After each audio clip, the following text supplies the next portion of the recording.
안녕하세요. 행복한 장여사입니다. 구독과 좋아요는 큰 힘이 됩니다.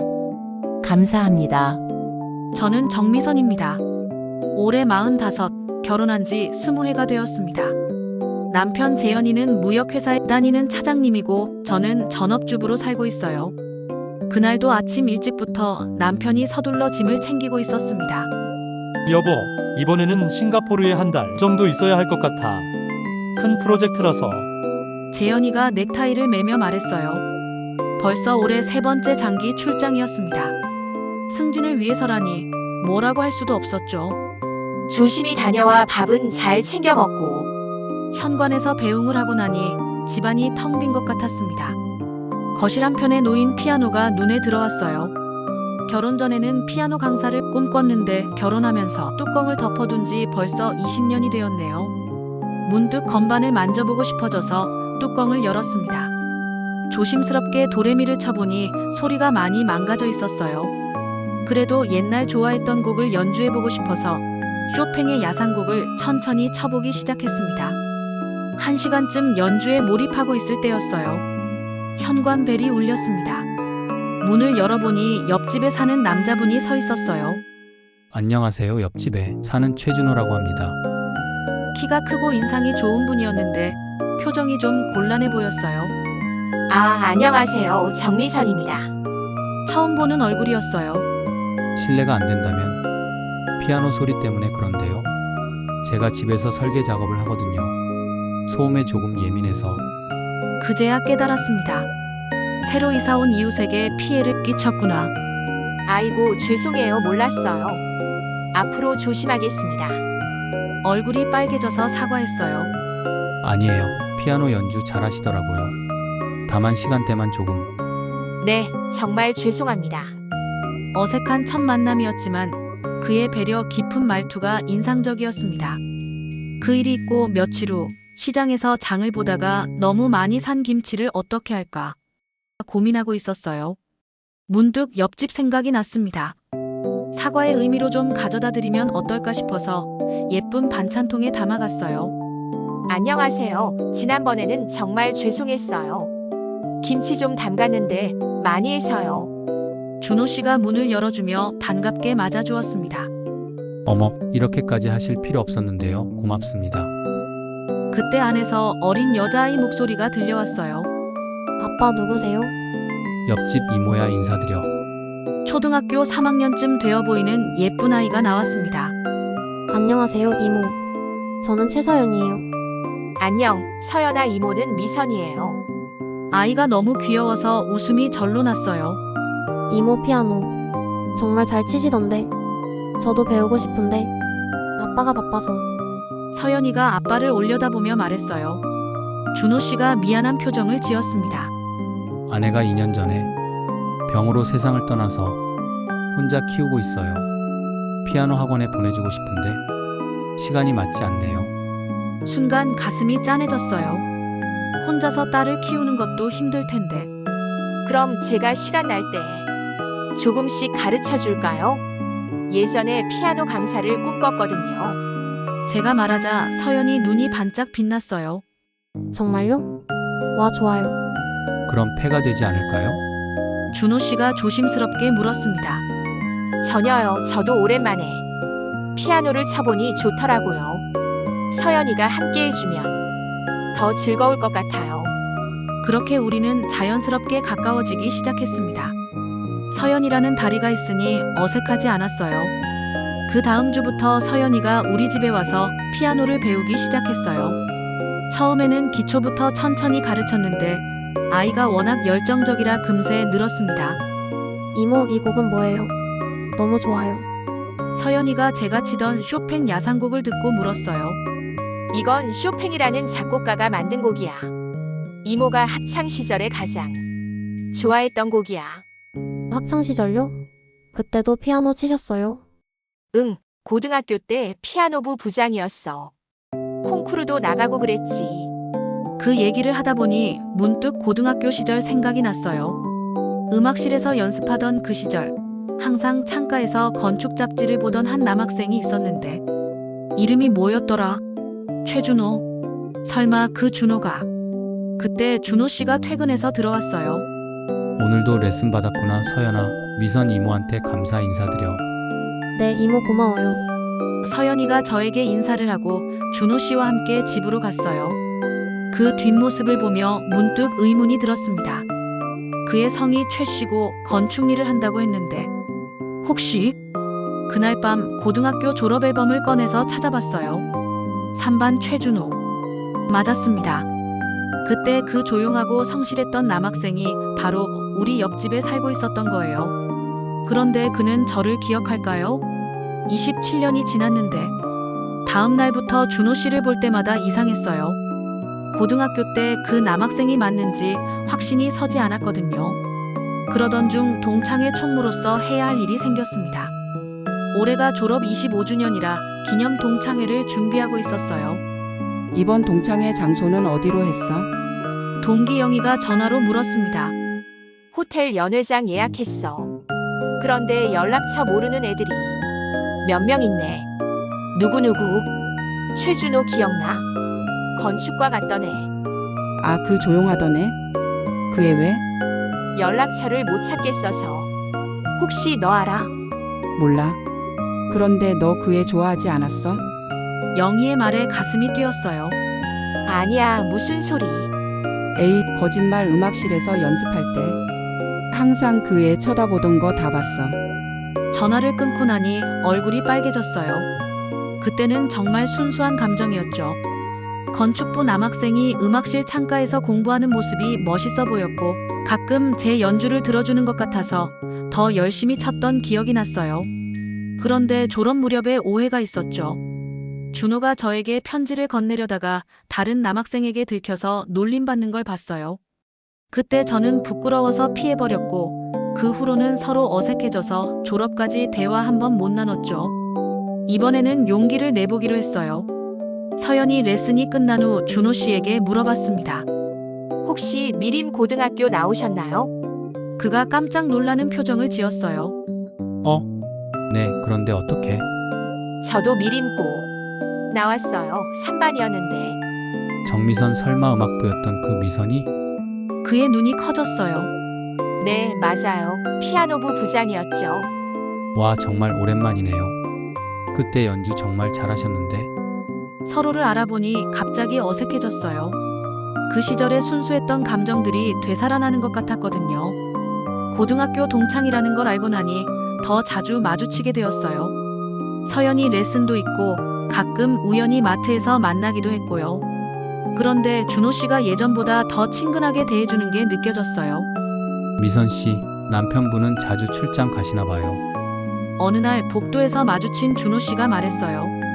네, 무역 일 하다 보니까요. 이번에는 한 달 정도 갈 것 같아요. 혼자 계시면 외롭지 않으세요? 그 질문에 가슴이 짠했어요. 외롭죠. 정말 외로웠어요. 괜찮아요. 익숙해졌어요. 혹시 저녁 같이 드실래요? 서연이가 미선 이모 요리 먹어보고 싶다고 하거든요. 제가 요리를 해드릴까요? 집에 혼자 있어도 심심하고. 아니에요. 제가 해드릴게요. 오랜만에 정성스럽게 해보고 싶어요. 그렇게 저녁 약속을 잡았어요. 마음이 뛰었지만 그냥 이웃 간의 식사라고 생각하려 했죠. 저녁 시간에 준호 씨 집에 갔더니 정말 정성스럽게 차린 식탁이 있었어요. 와, 정말 맛있어 보여요. 이모, 아빠가 오늘 하루 종일 준비했어요. 서연이가 방긋 웃으며 말했어요. 함께 식사하면서 고등학교 시절 이야기가 나왔어요. 그때 미선 씨 연주 들으려고 일부러 음악실 근처에서 공부했어요. 준호 씨가 수줍게 고백했어요. 정말요? 저는 몰랐어요. 너무 부끄러워서 말도 못 걸었죠. 그때 편지 주려다가 놀림받은 거 기억해요? 제가 조심스럽게 물었어요. 아, 그거. 그가 얼굴이 빨개졌어요. 미안해요. 그때 제가 너무 어리석었어요. 도망가 버려서. 아니에요. 저도 어려서 어떻게 해야 할지 몰랐어요. 그 순간 우리 사이에 묘한 기류가 흘렀어요. 27년 전의 설렘이 다시 살아나는 것 같았어요. 그 일이 있고 며칠 후 남편에게서 전화가 왔어요. 여보, 프로젝트가 복잡해져서 한 달 더 있어야 할 것 같아 미안해. 재현이의 목소리는 피곤해 보였어요. 응, 괜찮아. 몸 조심해. 사실 섭섭하기도 했지만 한편으로는 마음이 복잡했어요. 그날 저녁 서연이 레슨을 마치고 준호 씨와 차를 마시고 있었어요. 미선 씨, 그때 편지에 뭐라고 썼는지 궁금하지 않으세요? 갑자기 준호 씨가 물었어요. 편지요? 아직도 가지고 있어요. 못 준 그 편지. 정말요? 제 마음이 두근거렸어요. 보여주실 수 있어요? 준호 씨가 안방으로 들어가서 오래된 일기장을 가져왔어요. 그 안에서 노란 편지지를 꺼냈어요. 27년 된 편지였어요. 편지를 읽는 순간 눈물이 났어요. 미선아, 너의 피아노 소리를 들으면 마음이 평온해져. 졸업하기 전에 고백하고 싶어. 나는 너를 좋아해. 짧지만 진심이 담긴 편지였어요. 왜 이제야 보여주는 거예요? 제가 울먹이며 물었어요. 그때 용기가 없었어요. 그리고 지금도 미선 씨는 결혼하셨잖아요. 저도 그때 용기가 있었다면 우리는 서로를 바라보며 말을 잇지 못했어요. 미선 씨, 준호 씨가 제 손을 살며시 잡았어요.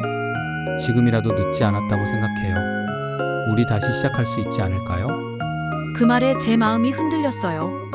20해 동안 느껴보지 못한 설렘이었어요. 준호 씨, 제가 그의 이름을 부르는 순간 그가 천천히 제게 다가왔어요.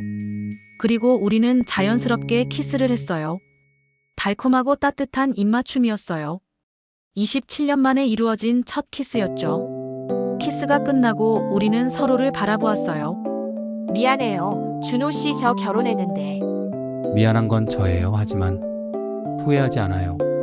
그의 솔직한 말에 제 마음도 솔직해졌어요. 그날 이후 우리는 자연스럽게 더 가까워졌어요. 남편이 없는 동안 준호 씨와 서연이와 함께 보내는 시간이 많아졌죠. 마치 가족 같았어요. 서연이도 저를 진짜 엄마처럼 따랐고 준호 씨는 저를 한 여자로 대해주었어요. 이모, 우리 가족이 되면 안 될까요? 어느 날 서연이가 갑자기 물었어요. 서연아, 그런 말 하는 게 아니야.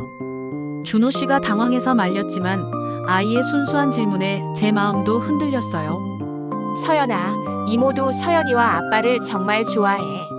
하지만 어른들 사정이 복잡해서. 왜 복잡해요? 사랑하면 함께 살면 되는 거 아닌가요? 아이의 말에 할 말이 없었어요. 그 주말 준호 씨가 제안했어요. 우리 셋이서 놀이공원이라도 갈까요? 서연이가 가고 싶어 하는데. 좋아요. 오랜만에 마음이 설렜어요. 세 명이 함께하는 나들이라니. 놀이공원에서 우리는 정말 행복한 시간을 보냈어요. 서연이가 무서운 놀이기구를 타지 못할 때는 제가 손을 잡아주었고 준호 씨는 솜사탕을 사주며 우리를 돌봐주었어요. 정말 가족 같았어요. 아빠, 이모 손잡고 걸어요. 서연이가 우리 손을 잡아서 연결시켰어요. 준호 씨와 손을 잡고 걷는 길, 마음이 너무 따뜻했어요. 지나가는 사람들은 우리를 가족으로 봤을 거예요. 그날 밤 서연이가 잠든 후 우리는 오랫동안 이야기했어요. 미선 씨, 정말 행복해요. 아내가 죽고 나서 이렇게 행복한 적이 없었어요. 저도요. 결혼하고 나서 이렇게 설레는 건 처음이에요. 우리 이대로 계속할 수 있을까요? 준호 씨가 조심스럽게 물었어요. 모르겠어요. 하지만 지금 이 순간은 정말 행복해요. 그렇게 우리는 서로를 안았어요. 죄책감도 있었지만 그보다 더 큰 행복이 저를 감쌌어요. 행복한 시간은 오래가지 않았어요. 남편에게서 갑작스럽게 전화가 왔거든요. 여보, 프로젝트가 일찍 끝났어. 내일 들어가. 재현이의 목소리가 들렸어요. 심장이 빨라졌어요. 준호 씨에게 급히 알렸어요. 내일 남편이 들어와요. 그의 표정이 어두워졌어요. 그렇군요. 어떻게 해야 할까요? 일단은 예전처럼 지내야겠죠. 다음 날 공항에서 남편을 마중했어요. 잘 있었어? 많이 외로웠지? 재현이가 저를 안으며 물었어요. 응, 괜찮았어. 거짓말이었어요. 외롭긴 했지만 준호 씨와 서연이가 있어서 오히려 더 행복했거든요. 집에 돌아와서 일상이 시작되었어요. 하지만 자꾸만 옆집이 신경 쓰였어요. 준호 씨는 어떻게 지내고 있을까? 서연이는 피아노 레슨을 계속 받을 수 있을까? 며칠 후 복도에서 준호 씨와 마주쳤어요. 안녕하세요. 어색한 인사였어요. 남편분 돌아오셨죠? 네. 서연이가 미선. 이모 보고 싶어 해요. 레슨은 계속해도 될까요? 물론이죠. 서연이를 위해서라도. 그렇게 우리는 다시 예전 관계로 돌아갔어요. 하지만 서로를 바라보는 눈빛은 예전과 달랐어요. 사랑하는 마음을 숨기고 있었거든요. 남편은 여전히 바빴어요. 회사 일로 늦게 들어오고 주말에도 골프나 술자리가 많았죠. 저는 그런 남편을 보며 문득 생각했어요. 우리 부부는 언제부터 이렇게 멀어졌을까? 그날 밤 잠자리에서 남편을 바라보며 생각했어요. 20회를 함께 살았지만 이제는 습관처럼 살고 있는 것 같았어요. 반면에 준호 씨와 있을 때는 정말 살아있다는 느낌이 들었어요. 창밖으로 옆집 불빛이 보였어요. 준호 씨도 잠들지 못하고 있을까요? 우리의 사랑은 이렇게 끝나는 걸까요? 아니면 새로운 시작이 될 수 있을까요? 앞으로 어떻게 살아야 할지 정답은 없는 것 같았어요. 하지만 한 가지는 확실했어요. 그 짧은 시간이었지만 저는 정말 행복했다는 것을.